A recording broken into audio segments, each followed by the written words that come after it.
Yesterday was our monthly gardening day. Nice, cool, dry weather for a change. And I want to thank Margaret, and I want to thank Sam Esser for coming out and helping Michael Massey yesterday in just our monthly update of the grounds, so to speak. So good morning. Good morning. 8 years ago, a advertising agency in Dallas got a wonderful opportunity. They're called the Richards Group, and they got the contract from Bridgestone Tire and Rubber to do a Super Bowl ad for the Super Bowl in February of 2011. So the owner, Stan Richards, decided to get in the spirit of the Super Bowl and divide his staff into two teams who would see if they could come up with the best idea for the Super Bowl ad. And the creative director, Bill Cochran, who was pretty well known in advertising circles, was leading the one team, and he thought he got this idea. He said, why don't I send out kind of a salty football coach kind of a rah-rah thing, the four-letter adjectives and everything to his team to get them in the spirit. So he typed it up and he sent out the email, and a few minutes later one of his copywriters calls him and says, Bill, you sent it to the entire staff. You hit reply all. And Bill's like, oh. And he could hear people laughing in the distance and all of that, and then he gets an email from somebody, just one word, moron. And so he goes and talks to his boss, Stan. He says, oh, man, because I suppose you'd like him to resign. He goes, oh, don't be ridiculous. You know, we all make mistakes, and we've all hit reply all. We shouldn't have hit reply all. He says, the important thing is that we learn from our mistakes and move forward. He goes, but you've laid down quite a challenge here. Can you back up those words? And so for the coming weeks, the two teams were working on various ideas, and sure enough, Bill's team came up with the best idea. So let's take a look at the ad that ran for the first time, Super Bowl 2011. Oh. Oh, no. Rod, you sent this email, reply all. You hit reply all.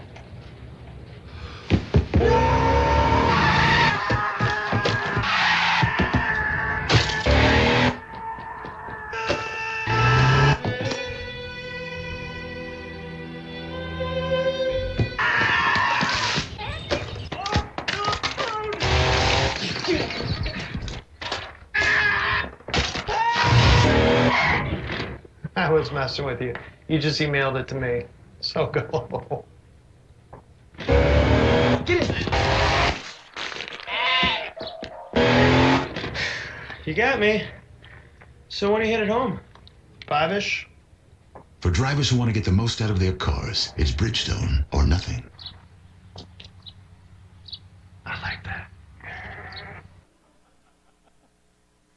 It's another example of how sometimes our mistakes are the best things we've ever done, because they've redirected us in a direction that we need to go. So who among here has not made a mistake? I mean, we all have. And of course, the old phrase, you know, when life gives you lemons, can you make a lemonade? So, would you believe that Jesus Christ also made mistakes? You know, we read in the Bible times where he lost his cool. You know, he's at the temple, he turned over all of the tables. Not exactly that peaceful Buddha type that a lot of people picture Jesus Christ as being. But in the Gospel of John in the 11th chapter, we're told that he gets word that one of his friends is very ill and will probably die, and that's Lazarus. And Lazarus' two sisters, Mary and Martha, you know, are in several stories in the Gospels. But Jesus says to this guy who came and to his disciples, he says, oh, that's okay. He's not sick enough that he's going to die. But we'll head in the direction of his hometown of Bethany. So they did. And as they're getting closer to Bethany, Martha, the one sister, is out coming in the opposite direction. And Bethany, you know, and she says, why didn't you come? Lazarus died. Lazarus died. Why weren't you here when we needed you to be here?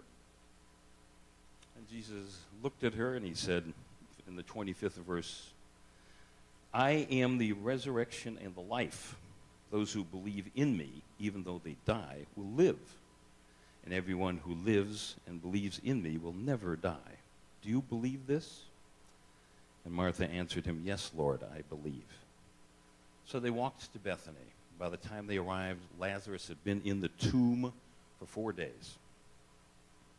Jesus, one of the shortest sentences in the Bible, says at that point Jesus wept.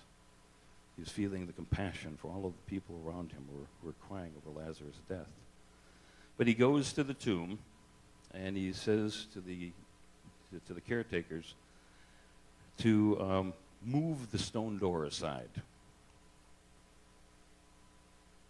And they're looking at him and saying, "Are you sure, man? I mean, he's been in there 4 days. It's going to be pretty stinky. There'll be an odor. In fact, it'll probably be more of an odor." In the 41st verse, it says, "They took away the stone, and Jesus looked upward and said, 'God, I thank you for hearing me. I know that you always hear me.' And then he raised his voice and said, 'Lazarus, come out!' And sure enough, Lazarus comes walking out, wrapped up like a mummy. And Jesus said to the other people there, 'Unbind him and let him go.'" Now, many people who take the Bible literally think, "Wow, this is a very powerful miracle. He raised someone from the dead." In Unity, though, we look at these 66 books in the Bible and recognize they are an arc of consciousness, from Adam and Eve consciousness, what you see is what you get, to the Gospels, where you have the Christ consciousness, and then to the book of Revelation, where we have the final battle within us of, are we going to truly embrace these Christ teachings or not? So there's some wonderful symbolism in this particular story. Now, the interesting thing, though, for Bible aficionados is that some of the Old Testament prophets raised people from the dead too. But a lot of people would explain it away, well, how would you know they're really dead? But here, Lazarus was in the tomb for 4 days, so it's like, ooh, this is better. This is better than the Old Testament prophets. So what's your divine guidance on this? What does your intuition tell you, about this story? How does it touch you? There have been times in my life, and the times I'm sure in your life, where things have felt hopeless in some area of your body or in some area of your life. I talk about the 5 general areas: health, occupation, relationships, spiritual awareness, and money, finances. And there are times where it just seems hopeless. There's no way the situation can get any better. I can't see how this can possibly change. So, let's take a look at the symbolism of the story. They sent word to Jesus. Now, Jesus always represents that divine nature that's within us. When we open our mind to the divine mind, we can get guidance, and Jesus can guide us. So in this situation, Lazarus, I'm sorry, I lost my place here. Let's see here.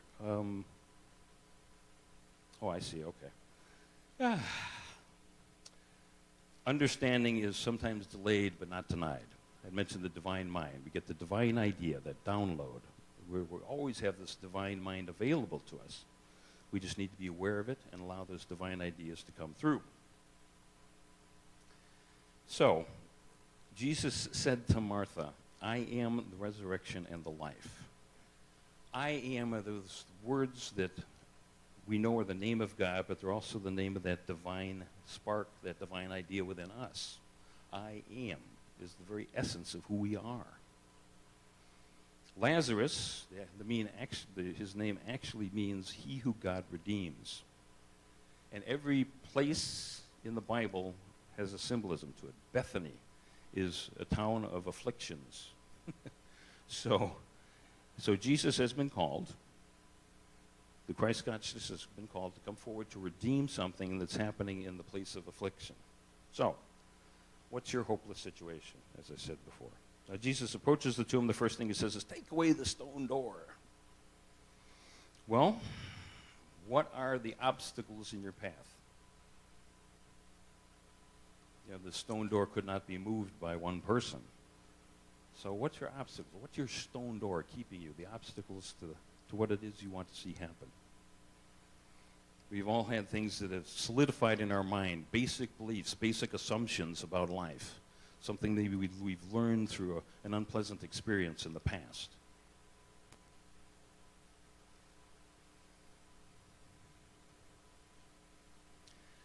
This entire unity movement started, when Myrtle Fillmore was given no hope. It was the 1880s. She was diagnosed with tuberculosis. And she went to hear a person talk about how you can heal yourself through meditation and by focusing on the chakras and the organs of your body and dispelling all of these old beliefs that you had about them. And she realized, wow, my whole life I've been told that tuberculosis runs in my family. And so she started meditating, and over the period of 2 years, she healed herself from tuberculosis when there was no medical cure.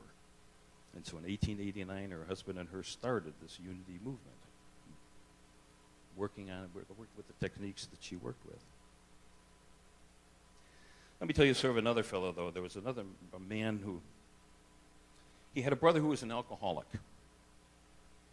And he would often chastise his brother for being an alcoholic and lament with other family members about this guy. And he was just having too much fun to face his situation. But he started coming to a unity center, and he started realizing the power of his words.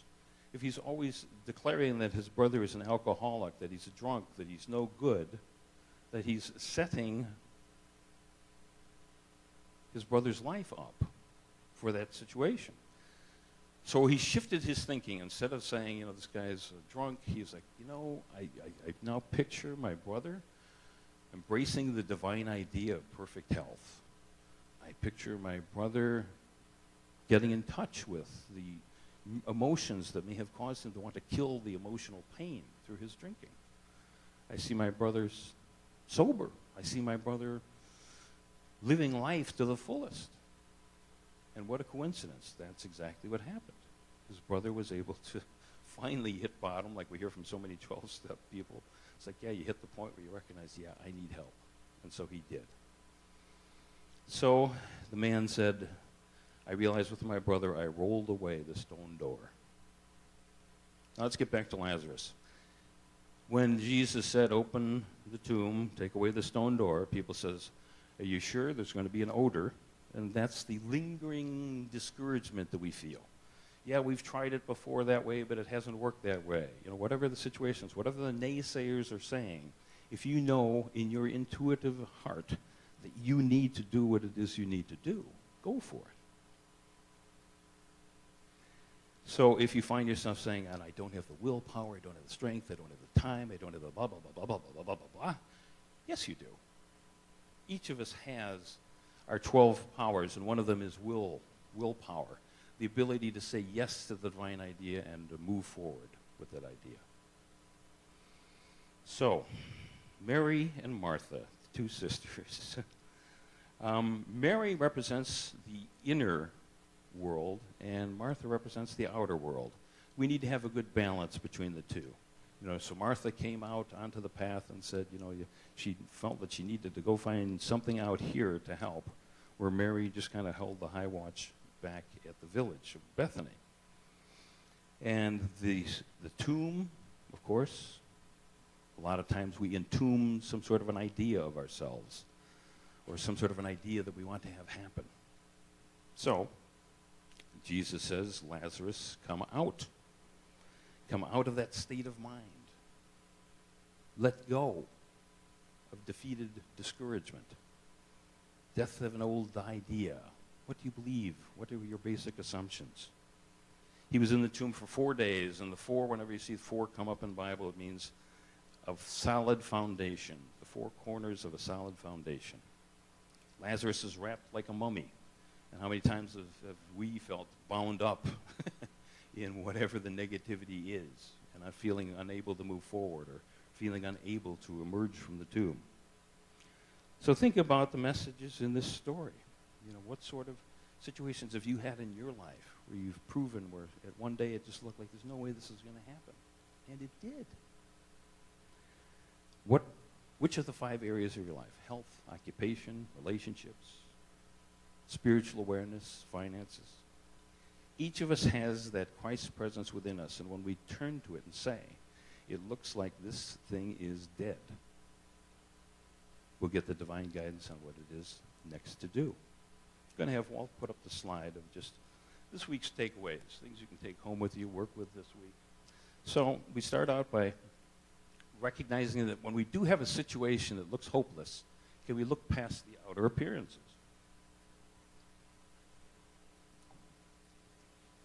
And can we open our mind to the divine mind and allow that guidance to come through? We activate our understanding. We activate our will so that this idea can come through. We recognize it's right for us. We go for it. Stone doors can be removed. If it looks like an obstacle, are you sure? Is it an illusion? Is it a mirage?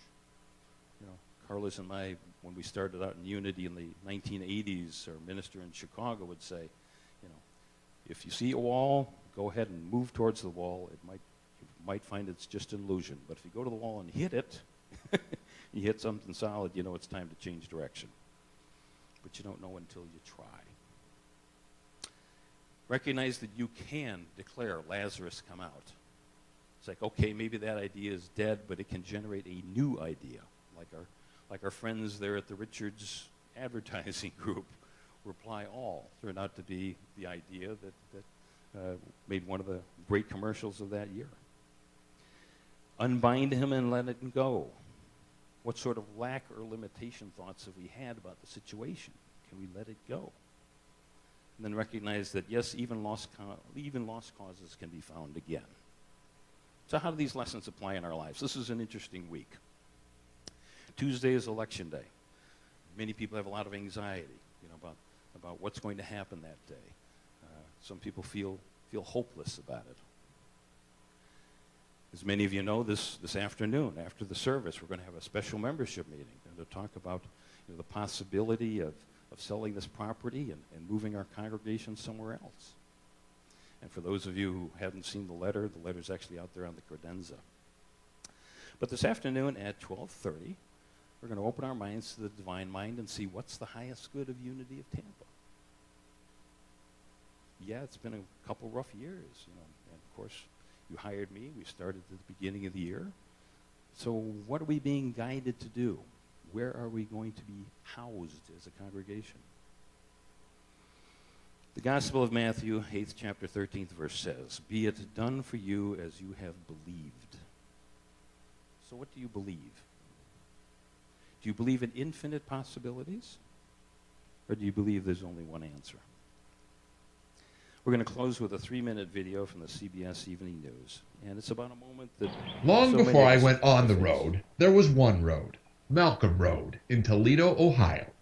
There was one house, number 1053, and one man, my number one. You recognize any of these? Sure do. My father, George Hartman, built this house himself back in 1955. I sure do. How long were you planning on living here? The rest of my life.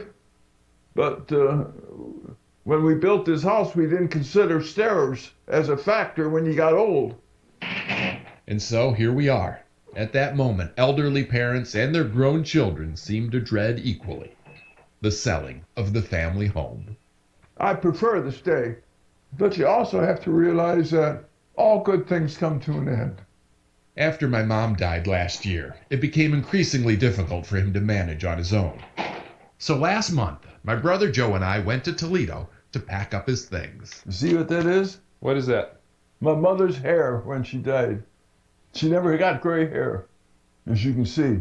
I would have taken your word for it. We spent a couple days trying to help Dad with his downsizing, Yeah, I don't want to throw anything away like that. Okay. which at times felt more like same-sizing. Shoehorn? Yeah, I was looking for that.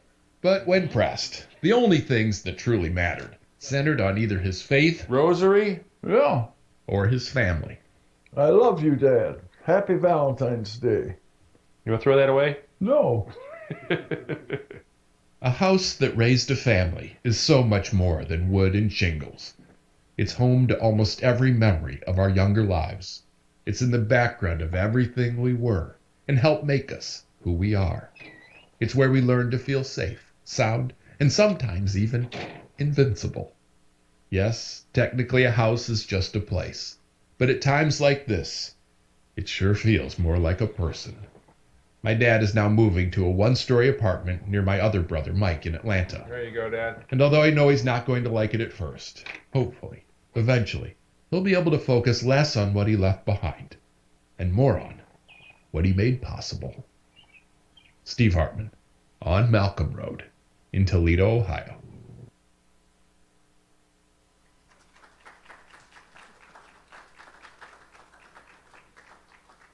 Closing Bible verse, Gospel of John, 11th chapter, 15th verse.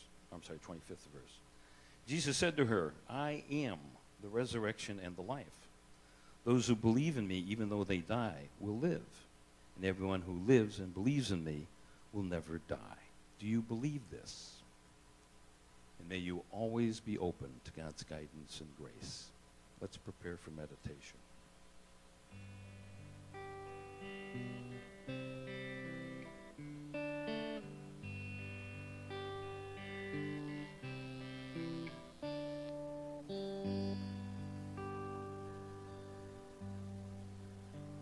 When I pray, I feel my heart go deeper, my heart go deeper into my God. When I pray, I feel my heart go deeper, my heart go deeper into my God. Right here, right now, right where I am, I pray. Right here, right now, right where I am, I pray.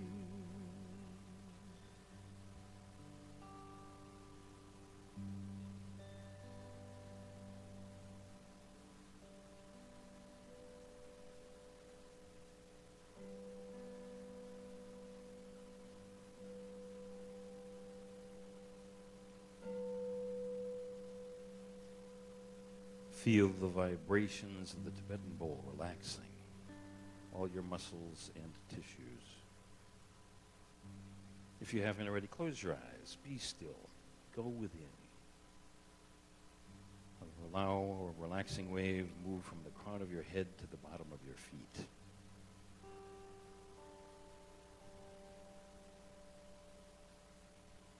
Feel all anxiety and stress just pour out your fingertips and toes.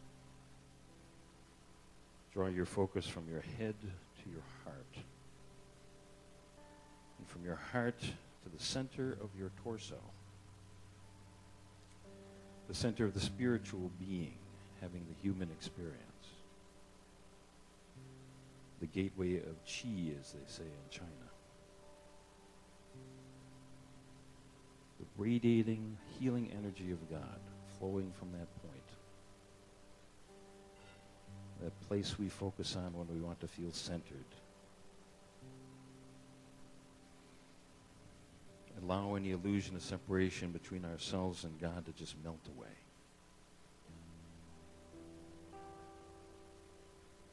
We are in the flow of divine substance, a part of the God presence.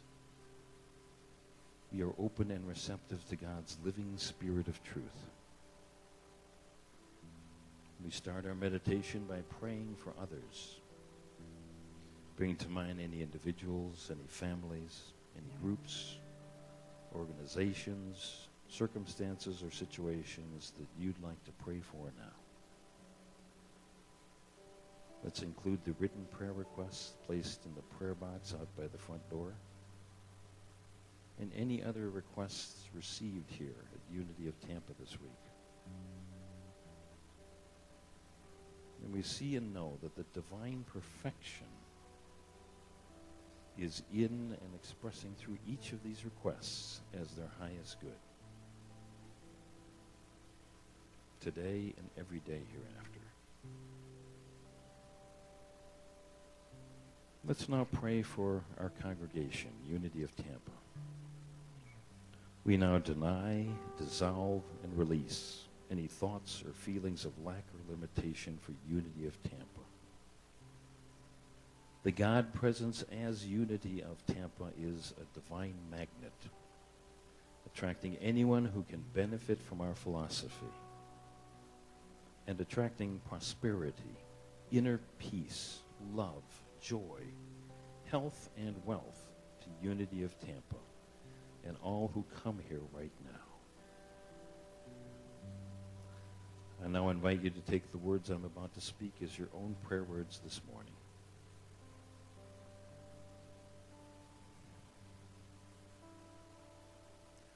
I am so grateful to know that I'm a spiritual being having a human experience.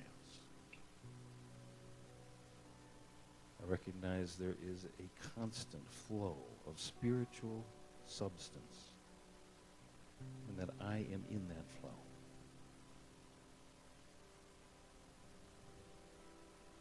I remember when the situation looks dire, to look past outer appearances, to open my mind to the divine mind, understand the guidance that is there. I know that stone doors can be removed. I can call out something that appeared to die within me. I can unbind old ideas, old dreams. I can free it and let it go. I feel the new ideas that come from the old ideas, from the things I have learned. And as we prepare for 4 minutes of silence, I contemplate the divine idea of divine order in the silence.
God.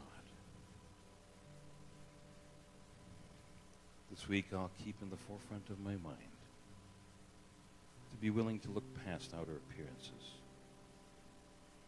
to open my mind to the divine mind and to understand the guidance that is there. That stone doors can be removed, that Lazarus can come out, and that I can unbind him and let him go.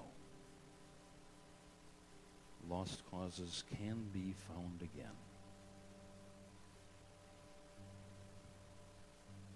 And I now release these prayers into the spiritual realm and know that perfect results are unfolding. And so it is. And as we draw our attention back to the sanctuary, let's say together the words of the Lord's Prayer. Our Father, who art in heaven, hallowed be thy name. Thy kingdom come, thy will be done, on earth as it is in heaven. Give us this day our daily bread, and forgive us our debts, as we have forgiven our debtors. And leave us not in temptation, and deliver us from evil. For yours is the kingdom, the power, and the glory forever. Amen.